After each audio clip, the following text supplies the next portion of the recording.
Hey guys, and welcome back to another math lesson. Today we are going to hit on simple interest, which is more money stuff. So here we go. The idea that it is simple interest says that we're going to calculate interest one time. Okay, so the simple part of this is that it's done once.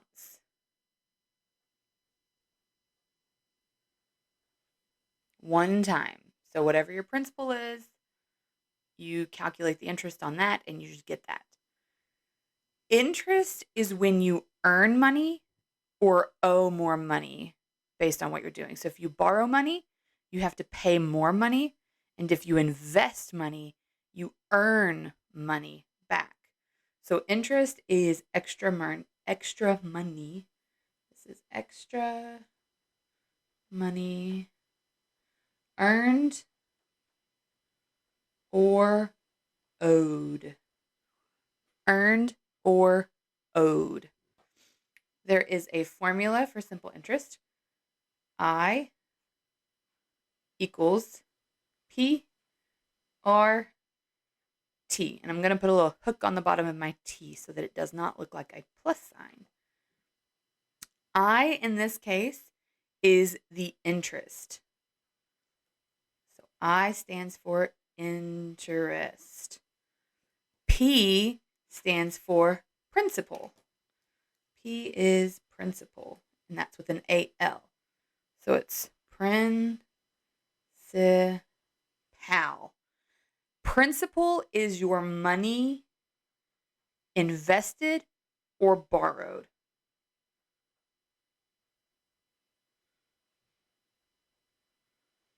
So if you take out a loan, the amount of money that you borrow is called principal.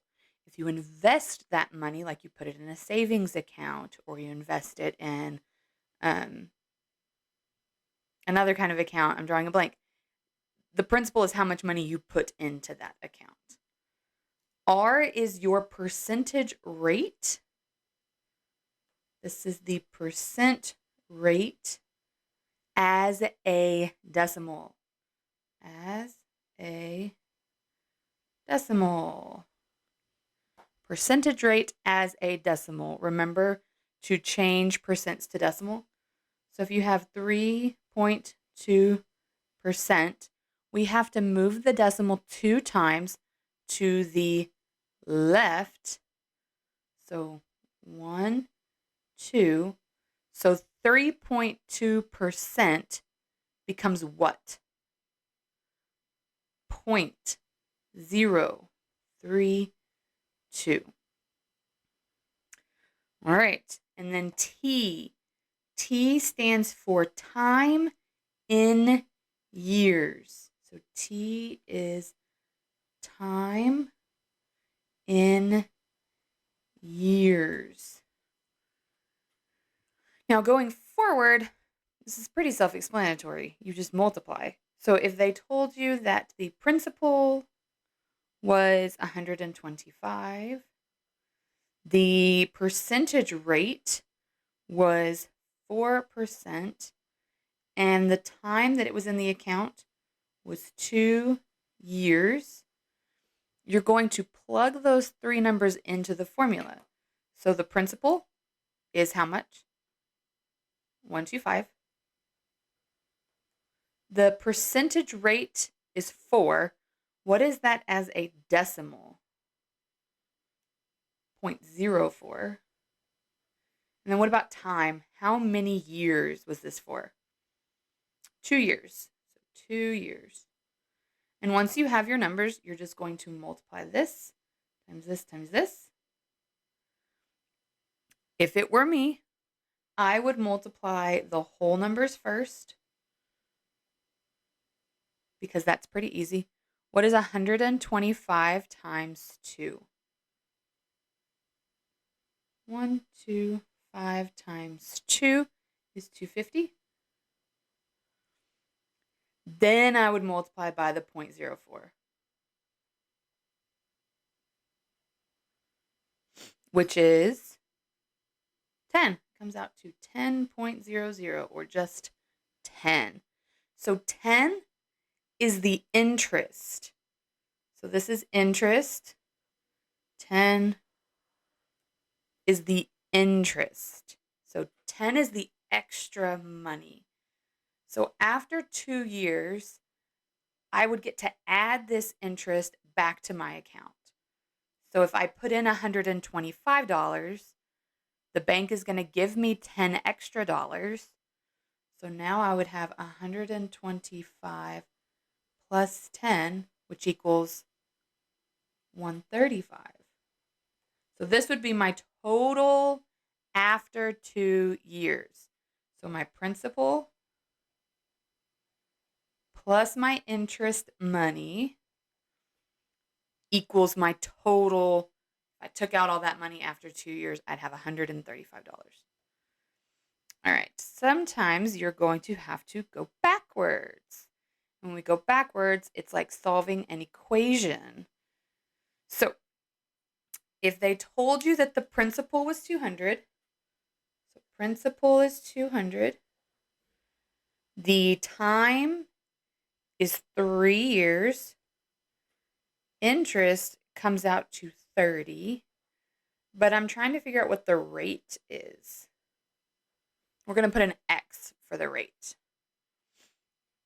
So I start with writing my formula. I equals PRT. How much was the principal? It was 200. So principal is 200.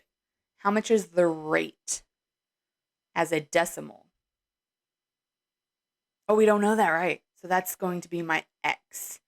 So my interest rate is X. What about T? Time in years. T is 3, so it's 3 years. Then do I know something else? Yeah, the interest rate. How much interest was earned? 30. So the interest here is 30. So I is 30. T is 3. And that kind of looks like a time sign. So I'm going to add dots here so that it does not look like that. Now, from here, I have to solve for X. So I would do the same thing I did before. 200 times 3, I would do that first. So 200 times 3 is how much? That's 600. So 600 times something has to equal 30. What is the opposite of multiplying? Dividing. So my next step here, I'm going to divide by 600 on both sides. Remember from 6th grade when y'all solved one-step equations, if it multiplied, you divide. So I have to do 30 divided by 60. Which one is going to go inside the house? 30. So I'm doing 30 inside divided by 600 outside at a 0.0. And then that comes out to 0.05. 0.05. Now, this is the rate as a decimal. What is this number as a percent? 5%. So to make that a percent, we move it 2 times to the right. Remember, because from decimals to percents, we go 2 spaces to the right. If we're going from percents to decimals, we go 2 spaces to the left. So this is 5% interest rate. All right. You're going to practice, multiplying all these numbers. See you guys next time. Thanks for hanging in there. Later.